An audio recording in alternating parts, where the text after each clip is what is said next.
Hey guys, welcome back to today's video. Today is Sunday, July 24th, 2022, and today we are going to be talking about the Maryland gubernatorial election. This primary occurred last Tuesday, and it took up until yesterday for all of the votes to be counted in most of the precincts. They are still on 88% reporting. Now, there's some weird law, I believe, in the state of Maryland about counting mail-in ballots. I'm from this state, and technically speaking, I voted provisionally, even though I voted in person, because I didn't realize that I had requested an absentee ballot already. So when I had to do that, my vote did not end up being counted until we got around till Thursday, and I don't know entirely if it's fully counted yet. I have to give them 10 days before I get full notice, and it doesn't look like all of the results are in. But on the Republican side, the primary was very clear from nearly the very beginning, and thus we don't need to wait on the remainder of the count.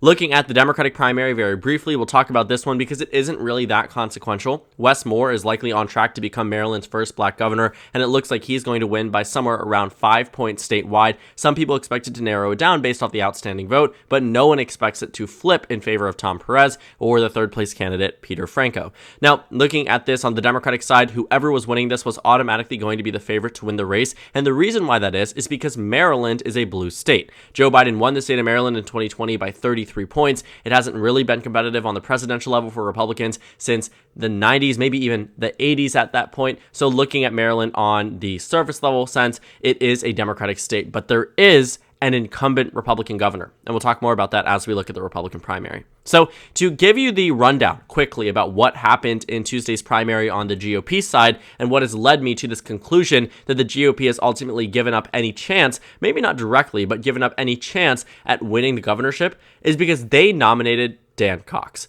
Now, Dan Coxs is a Republican who has very much given up himself to President Trump and the Make America Great Again crowd in the state of Maryland. He has promoted himself as the Trump candidate, as someone who had been endorsed by President Trump. The other candidate, Kelly Schultz, was endorsed by the incumbent Republican governor, you might recognize his name, Larry Hogan. Now, this became a proxy war between the two, between Larry Hogan, who is a well-established Republican, who is one of the most popular governors in the entire nation. Yes, you heard that correctly. We'll take a look at some data to see why that was good for Kelly Schultz, but ultimately did not propel her over the finish line.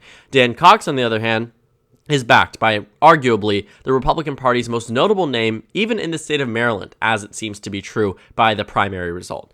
Now, this is an 11-point victory. It's not the margin that Donald Trump won by Maryland in 2016. You take a look at his primary performance here. He did exceptional across the state, but it is still an impressive feat, especially knowing that Dan Coxs was going up against the elite, going up against the establishment in the state of Maryland. This 11-point victory is a signifier that even in a state such as Maryland, where there is a very, very popular governor, a Republican in a very blue state, as Larry Hogan has stated himself, outperformed President Trump by 45 points between the election in terms of margin. And that's true. 45 points is true. And yet, even with that, even this one-off exception to the rule where you have the fourth most popular governor in the nation, according to Morning Consult, you couldn't even propel your own candidate across the finish line. That's why this gets very tricky. That's why this gets very difficult for the GOP to sort of realize the severity of this decision in the Republican primary. Now, don't get me wrong. I think Maryland would have gone blue either way. I think without Governor Larry Hogan, you don't bring in what he brought to the table, which was this moderate sense of self. In addition to that, a popularity that likely can't be replicated by any Republican, but especially not Dan Coxs.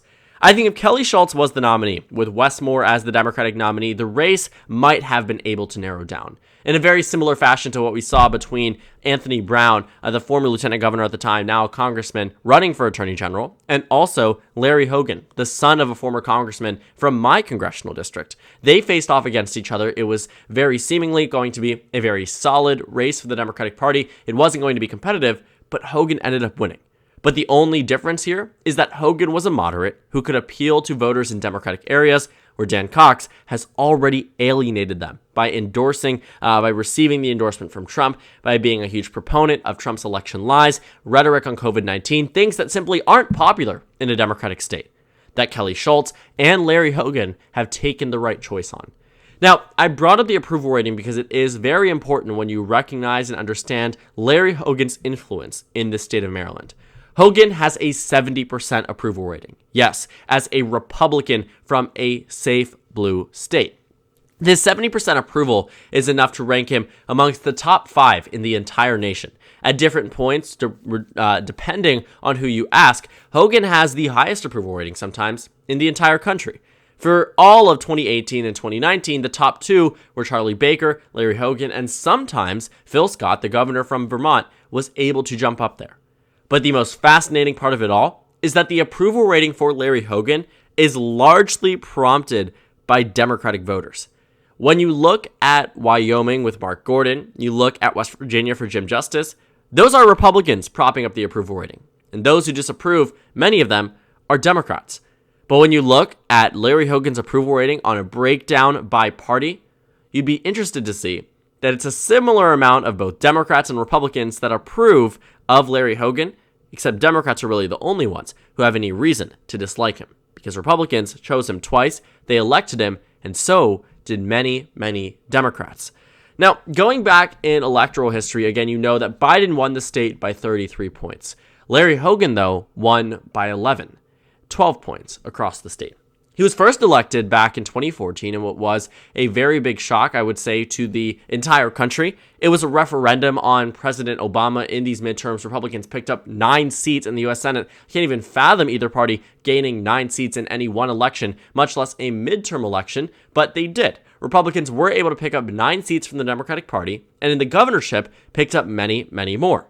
Larry Hogan being one of these pickups, where they took a safe blue state with Martin O'Malley. He ran for president in 2016. You might recognize his name, and they were able to win. Larry Hogan defeated the lieutenant governor at the time, someone who had already been in Annapolis, someone who had already seen the way that things work in the state, and yet he was able to win as a Republican in a solid blue state. So when he went on to 2018 and won by an exceptionally large margin, was predicted to from the very beginning, Republicans hoped to replicate that in 2022. And they were likely on track to do so until Donald Trump endorsed Dan Cox. And I say this because I believe that if Larry Hogan was to get his way, he would have gotten, potentially speaking, his lieutenant governor to run, or he would have gotten someone more credible or closely associated with his campaign. But realistically speaking, not many people wanted to run after Donald Trump's influence in this office started to dramatically rise. And it's not to say that Donald Trump wasn't influential in 2018, but once COVID-19 hit, and once Larry Hogan very seemingly had presidential aspirations, the attacks on Hogan and the Maryland Republican Party became rampant from President Trump. President Trump even attacking Larry Hogan after Dan Cox won this nomination. What did this nomination have to do with Larry Hogan other than the fact that he endorsed Kelly Schultz? Nothing, but this was a proxy war. This was essentially Trump versus Hogan, and Trump won, so Trump had to make sure that Hogan knew that. And that type of pushing down on Hogan, pushing down on the MD GOP is exactly the reason why you didn't see anyone better run on the Republican side, because they didn't want to lose to someone like Dan Cox. It's embarrassing to lose a primary, especially with the backing of America's 4th most popular governor. But it's clear, very clear at that Larry Hogan was doing something right. It was very clear that Larry Hogan knew how to win in the state of Maryland, and honestly speaking, if the Maryland Republican Party wanted any chance of the governorship, they should have listened to the one Republican who has been able to win statewide in a very long time in the state of Maryland, with very, very few exceptions. Serving as one of the only statewide elected Republicans in the entire state. You find that it is very rare that this is something that happens, and Republicans could have done exactly what Hogan had intended and continued the legacy. But they didn't, and ultimately, they dropped the ball. So the state of Maryland at this point is reverting back to its very, very blue roots. You can actually take a look at some of these more recent ratings. Take a look at the dates that some of them were released. July 20th. July 22nd. Today is July 24th. You backtrack 4 days, and you find yourself in a very similar time frame to this one because these ratings changed after the primary. Some of these earlier on, such as Politico or Fox News, had them as lean Democrat, and they haven't changed since the primary. But taking a look at some of the primary changes, the Cook Political Report moved it to solid Democrat. Inside Elections moved it to likely Democrat. FiveThirtyEight had it as likely Democrat. But That's not always the case. Depending on who the potential nominee was going to be, this race could have been more competitive. And now it's going to be a solid D state. I can't find any reason to believe why a Trump candidate, such as Dan Cox, could outperform Larry Hogan or could do as good as Larry Hogan did across the state. Because Dan Cox is not the Larry Hogan from 2014. And arguably speaking, 2022 is not the election that 2014 was. Larry Hogan had something different in the state. And I think many Democrats, many Republicans, many independents will agree on that case. Because I have never seen an election performance in recent history, especially in Maryland, that is similar to this one with few exceptions. Maybe Phil Scott in Vermont, Charlie Baker in Massachusetts. But realistically speaking, it is very hard to find cross-partisan governorships because of how polarized we are as a nation. Yet in 2018, the most democratic year in the past 10 years, I would say, Maryland went to the GOP by 12 points. I can't even wrap my head around it, why the Maryland GOP did not intervene in this race and nominate someone such as Kelly Schultz. Some Republicans have argued that Kelly Schultz is a rhino, meaning Republican in name only, meaning they don't believe that she is a true Republican. Well, I want you to take a look at her policy standpoints because honestly, I look at Dan Cox and Kelly Schultz and I can't find much difference in terms of policy standpoints, except for who is backing them. I think Kelly Schultz would have positioned herself as more of a moderate, but Dan Cox has made it very clear that he believes his electability is by clinging on to President Trump, going so far in some extreme cases to even call on the impeachment of, again, Maryland's most popular governor in a while and America's fourth most popular governor. There are reasons why things work for Hogan and why they won't work for Dan Cox, and it has all come crumbling down for the Maryland Republican Party's chances at winning this election. It would have taken the right combination, don't get me wrong. Maryland is still a blue state. It would have taken a lot of fighting, but it is possible because Hogan was able to do it. And if he had his choice with this nominee, he might have been able to replicate it. Again, it would have been very difficult. I don't think I would have put the GOP in the favorite. I think the Republicans were doomed to fail from the beginning. And the question is, do they want to be doomed to fail with someone who they believe is a rhino or a Trump-endorsed candidate? But honestly speaking, for Trump's sake and the Maryland Republican Party's down ballot races, especially in swing areas after their maps have just been thrown out and redistricted into more competitiveness, you never want to have the Republican Party on the top ticket doing worse than they could have been. Because there is a competitive House seat in the state of Maryland that potentially could have gone to the GOP had a better GOP nominee been on the governor ballot, because this is what everyone is going to be talking about. It's not going to be this House race. It's not going to be these state Senate races. It's not going to be these state House races. It's going to be about the governor's race.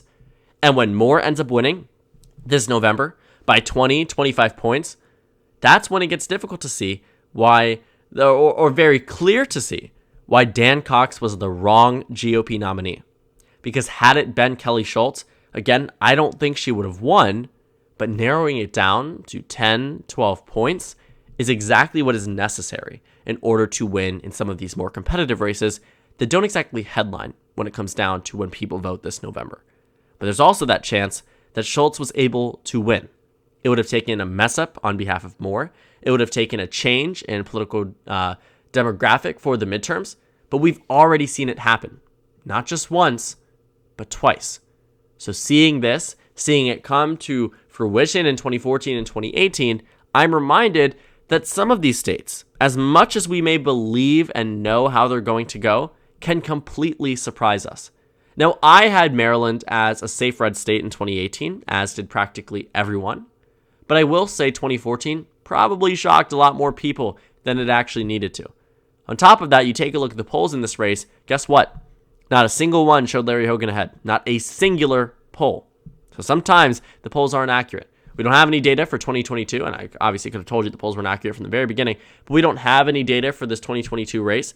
But I can guarantee you, based off of what we see here, also the fact that Larry Hogan is now not too willing to endorse this candidate here, not too willing to go ahead and back him, you find that in a poll from Goucher College, 84% of Democrats would not even consider supporting Cox in the general election. For Hogan, about 1 in 3 Democrats voted for him, and there were a portion that were even spread out or didn't even vote altogether. So when you take that into consideration, when you see that as adding in to our proxy war here, adding in to the lack of electability for the GOP, you understand why this race just became so much more unwinnable and why many more people, many Republicans specifically, are going to suffer down ballot because the GOP nominated the exact wrong candidate for a race where we could have told you 4 years ago when Larry Hogan won re-election how to win in 2022. But ultimately, the GOP failed at doing just that. So thank you guys so much for watching this video. Make sure to comment down suggestions below. Subscribe on the left if you haven't already, and check out the Instagram and Twitter. At the bottom left of the screen, there's also a Discord server for you to go ahead and join. On the screen, there's a video you can watch, and then a playlist for my 2022 governor election analysis videos. Again, thank you guys so much for watching, and I will see you all later today.